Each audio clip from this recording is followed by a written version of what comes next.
Lạy Chúa, chúng con được vinh dự sống theo lời giáo huấn của Đức Kitô là vua toàn thể vũ trụ. Chúng con cũng vừa lãnh nhận thần lương ban sự sống muôn đời.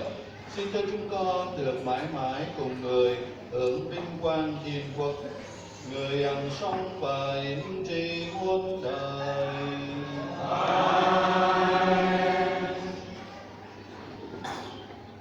Đại diện cho dân, cảm ơn cha cụ quản sứ và chúc mừng cha tân tớ.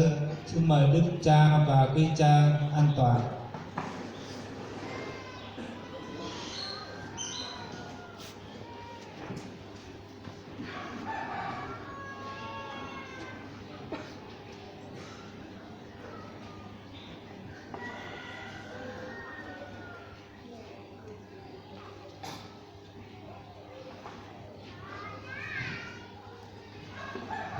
Con xin kính chào đức cha.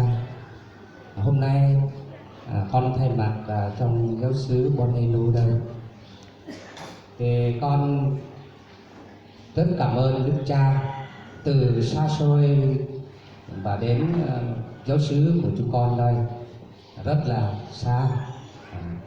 Và hôm nay chúng con cũng rất vui mừng. Hôm nay dâng lễ, đức cha đã đến dâng lễ, đã gieo lại một cha sở mới. Và hôm nay chúng con cũng cảm ơn cha Chiến của chúng con đã lâu rồi, cũng gần 3 năm. Như vậy thì con cũng cảm ơn cha, như vậy cha giúp cho chúng con có nhà nguyện, rồi tất cả thể xác và tinh thần, cũng giúp chúng con nâng lên tinh thần chúng con đức tin. Rồi cha cũng giúp chúng con cả nước sạch để chúng con uống, rồi cả cơm ăn áo mặc, cha cũng giúp chúng con rất là nhiều. Như vậy con rất cảm ơn cha Marco Chiến của chúng con. Và hôm nay chúng con cũng cảm ơn cha Johan, như vậy cha Hùng của chúng con cũng ở mới đây, nhưng cũng vài năm rồi.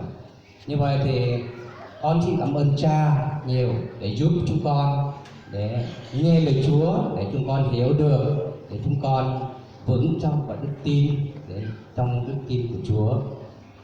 Và chúng con cũng cảm ơn cha bề trên để dâng lễ nhận được cha sở chúng con mới hôm nay cũng nhất.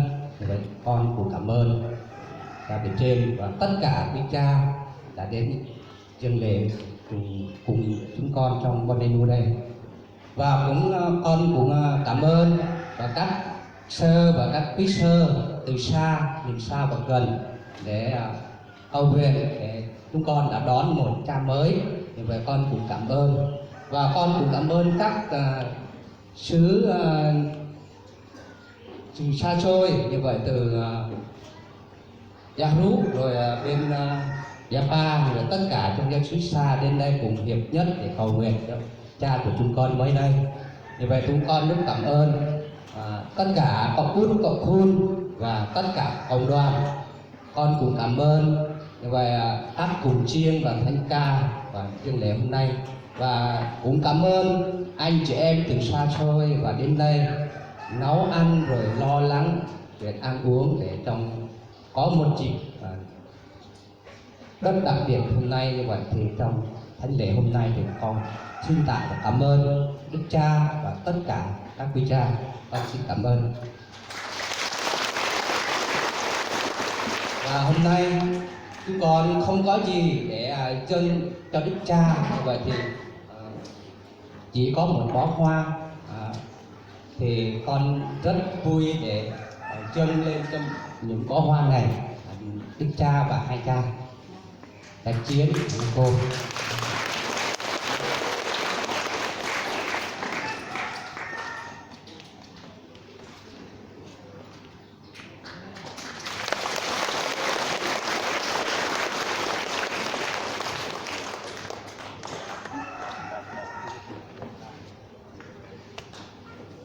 Con xin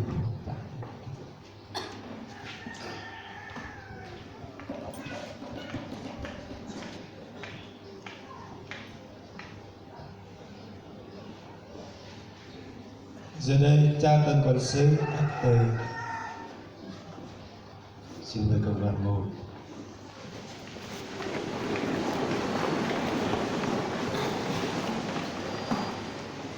Con xin cảm ơn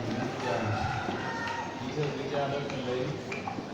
Hôm nay quý cha đã thương con, đã đến đây hiệp ý với Đức Giám mục giáo phận dâng thánh lễ và cầu nguyện cho con trong tư cách là cha xứ của giáo xứ Bonenu. Ở giáo xứ đây thì quý cha đã thấy nhà của chúng con hôm nay về làm dâu chính thức. Xin quý cha cách đặc biệt là Đức Cha thêm lời cầu nguyện cho con, để con sống ra một đứa con dâu cho nó đàng hoàng, cho nó biết vâng lời bố mẹ đôi bên. Xin cảm ơn. Ở tối nay thầy dọn ghé khắp cao tổ hàng bình ghi suy thun lai sẽ mở thủ tạ này ô phỏ thị phun ta có đời cờ cao chinh vô gít gây vàng bình ta anun dơ cao keng cơ bình ta và bút bút rong hàng cao doa cơ lơ bình ghi và bút bút rong hàng cao abi bang bình ta đạo gứt cờ Giêsu Kitô qua lớp ta đạo gứt cờ Giêsu Kitô qua ta ngạ tui Giêsu qua cao keng cơ bi vàng bình ta mừng bình đài ru bờ bình cỏ trinh tôi buôn tôi quan ta bờ mút mút ròm hàng cao keng cơ qua giang ở thế khắp pháp cờ ta bờ đời cờ ta hem rơi hàng chan bờ đời cờ ta thao dạ cờ chấp từ lời đạo đức bờ đời cờ ta thao từ lời hồi tít ngạ gong doa cờ từ lời đạo đức hàng là cầu bình ta gieo lại vung tru bờ đời cờ cao tổ nè mau mông dít gây bình ta mau mông eo lại rom hàng bình ta hang bịa tha cao tổ nè abi bran choa cao eo lại bờ đời cờ bình ghi vung bình ghi neo rom hàng bình ghi tổ bơi lên nè tổ bơi rồi lúc nè tổ bơi rồi nặng nè hà bọt tường kau đi bằng bình ta hang rồi kau binggi pemut mut rom hang kau ta ngạ ra chak kejap terus dak tổ bơi sang trình boy lu beta đi bằng bình ta.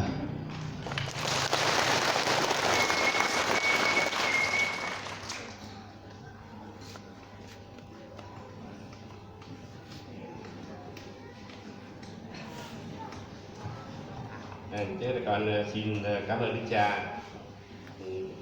Khi mà Đức Cha theo đề nghị nhà dòng và bổ nhiệm con về đây thì lúc đó nó cũng có rất nhiều khó khăn, nhưng mà với sự khôn ngoan cũng như sự quyết đoán của Đức Cha thì mọi sự nó suôn sẻ. Ở trong gần 3 năm qua, Đức Cha đã luôn nâng đỡ bản thân của con cũng như cộng đoàn giáo xứ. Như là ông trưởng cộng đoàn đại diện đã nói là dù là xa nhưng mỗi khi chúng con cần sự hiện diện của Đức Cha đều đến với cộng đoàn giáo xứ của chúng con. Con xin hết lòng cảm ơn Đức Cha đã yêu thương, nâng đỡ như đồng hành với con trong sứ mạng tại cộng đoàn giáo xứ này.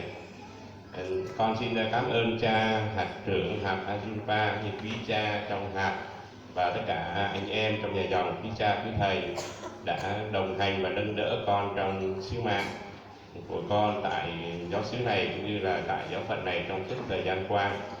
Con xin cảm ơn cha bề trên, các nhiệm kỳ, cha hạt trưởng, như quý cha và anh em trong nhà dòng.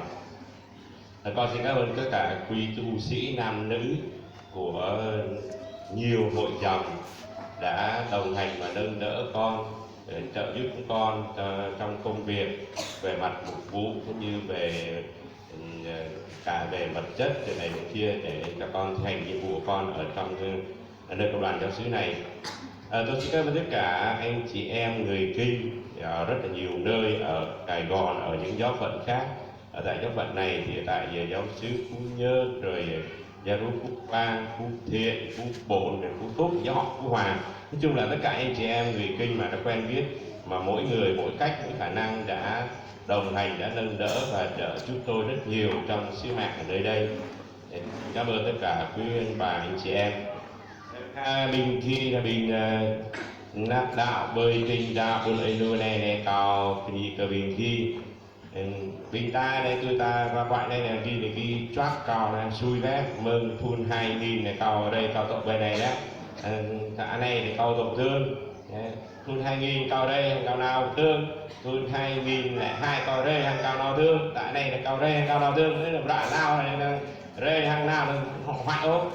Cảm ơn này cao gọi hàng bình ghi này tới đây zoom tiệm mạng này cao kèm như này là tốt bơi lon nhà chơi ta đi hàng mạng rạ hàng bình chơi ta nên là cao đi ke bình ghi amang tum thun cao tổ về này bình ghi này màu lu rạ thì mút nghe rong hàng cao mạng rạ bờ đi cái gì tới đây thì đạp mạng rạ này rạ luôn này tum rạ ta màu đây này thực ra là hai chỗ cao là bút thi ốp ở đây do cái bình ghi mút nghe rong cứ hàng rong mạng rong đi ke bình ghi tại này màu này mà hôm chị gây bình ghi rồi cao cho thêm đây cơ bình ghi muốn đọc hàng nhu tôi nhu phải đấy càng cơ đi cái trình tình đạo ta này thêm tôi mã tôi đi tôi rong tôi này nào đi ke bình ghi.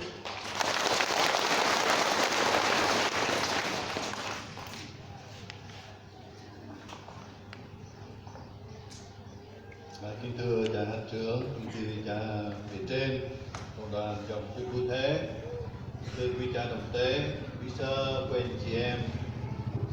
Hôm nay chúng ta cùng tham dự vào nghi lễ và thánh lễ, nghi lễ nhận sứ mới của cha sở mới, nhưng mà thực sự thì cũng không mới, với các anh chị em thì cũng cũ rồi. Cảm ơn qua cha bề trên, cảm ơn nhà dòng đã không có để cho giáo xứ mồ côi, nhưng mà luôn luôn thì có những người thay thế với những anh em phải lãnh nhận những cái sứ vụ khác, những sứ vụ cần thiết hơn.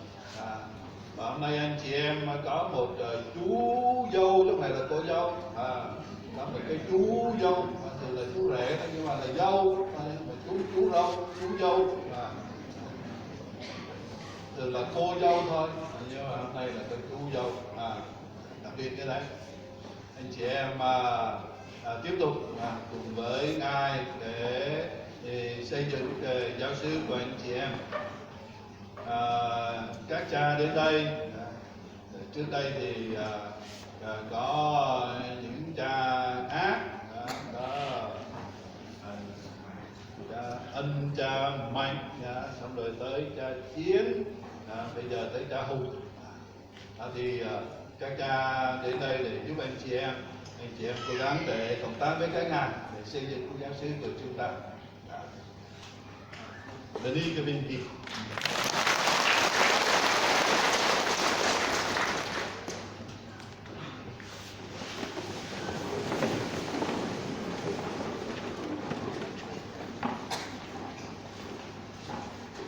Vayang doan giya Rakak vayang adai kuchu katang chap chen Amma ang ana am chadai papup broi hiam kegi Phật thoa dơ tươi mai tươi dòng nào hèm bẹ ghi.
Mời cha và quý cha và đức cha chụp một tấm để kỷ niệm.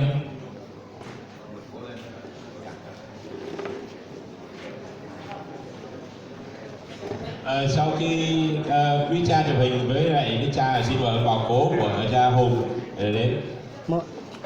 Ini lên một đắt được thế hả? Lên một đắt được thế hả? Lên ăn về. Dah, về một thế.